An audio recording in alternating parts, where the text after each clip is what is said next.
terkait dengan Neng Aura Cinta ya, yang di Tambun, Bekasi sana, yang viral terkait dengan pembongkaran dan juga isu terkait dengan perpisahan. Saya sih merespon positif ya. Jadi ada anak muda umurnya 16-17 tahun sudah bisa menyampaikan permasalahan rakyat di media sosialnya, di mana yang berkaitan dengan tugas dan tanggung jawab pemimpinnya. Nah, sehingga sangat normatif menurut saya, ya, sangat normatif dan perlu diapresiasi karena jarang sekali anak seumur itu bisa menyampaikan dengan sangat terbuka dan sangat cerdas. Jadi harus kita apresiasi bahwa ini adalah bibit-bibit nih pemimpin bangsa ke depan. Nah, tetapi apa yang kita temui sekarang, Aura Cinta sekarang sedang dibully habis-habisan di media sosial. Konten-konten kreator melakukan eksploitasi terhadap kemiskinan dan juga kekerasan verbal terhadap Aura Cinta. Nah, inilah yang sangat berbahaya ya. Mereka kan hanya menguntungkan untuk dirinya supaya postingannya nih viral, mendapatkan keuntungan dari AdSense apa segala macam di YouTube, di Instagram, di TikTok, di Facebook dan lain sebagainya. Tapi ini akan merusak mentalnya Aura Cinta itu dan anak-anak muda yang lain yang ingin kritis.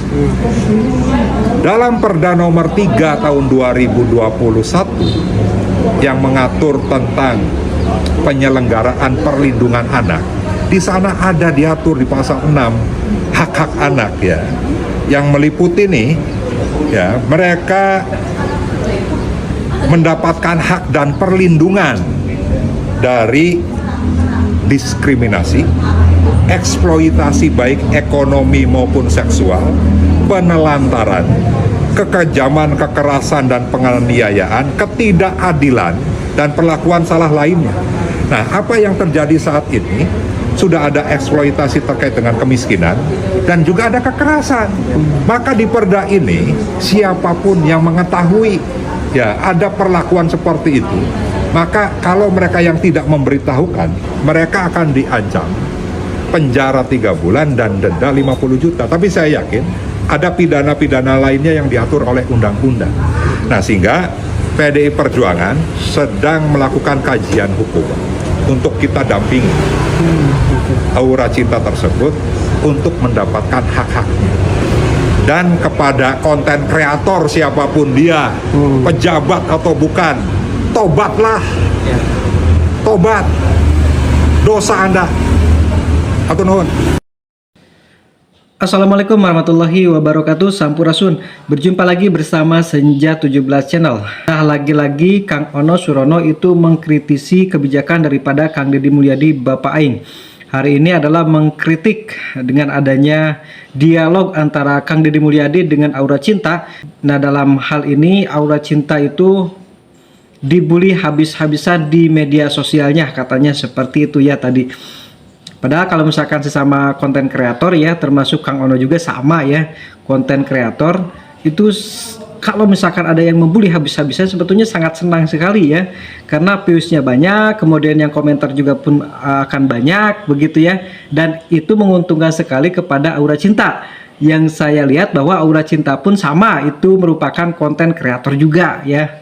Jadi menguntungkan sebetulnya ya kalau misalkan dibully di media sosial itu ya, begitu Kang Ono Surono.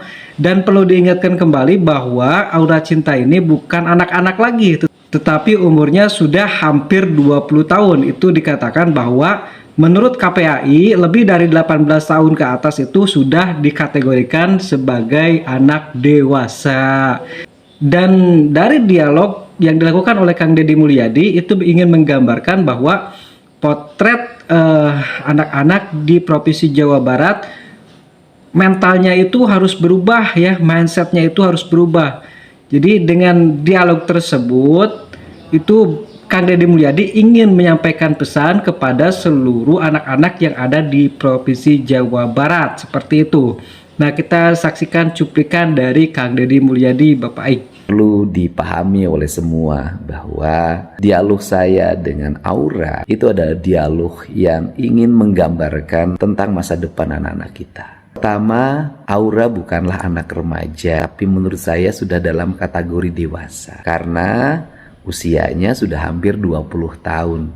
Dan dia lulus SMA setahun yang lalu. Dan dia sudah menjadi bintang iklan, sudah bisa mencari uang oleh dirinya sendiri. Jadi bukanlah kategori remaja apalagi anak-anak. Kemudian berikutnya adalah bahwa problem remaja hari ini itu sudah menjadi problem akut, bahkan mengerikan. Tindakan-tindakannya sudah menjurus pada kriminal, walaupun mereka yang di bawah umur tidak bisa diperlakukan sebagaimana tindakan kriminal yang lain yang sudah dewasa. Salah satu contoh di sebuah daerah, ada 2 orang anak SMP yang tega menghabisi kakeknya gara-gara dilarang pakai motor keluar jam 11 malam. Kebiasaannya dia main Mobile Legends sampai jam 4 dini hari karena mendapat fasilitas wifi gratis di sebuah areal taman. Ini adalah fakta. Untuk itu diperlukan tindakan-tindakan yang lebih nyata, bukan hanya diskusi, bukan hanya wacana. Kalau enggak, saudara-saudara kita akan mengalami penyesalan karena anak-anaknya masuk dalam wilayah keterpurukan. Dan saya juga berkonsentrasi untuk tidak boleh lagi ada anak remaja yang minta-minta di jalan. Saya ingin terus membenahi ini dengan baik. Karena apa?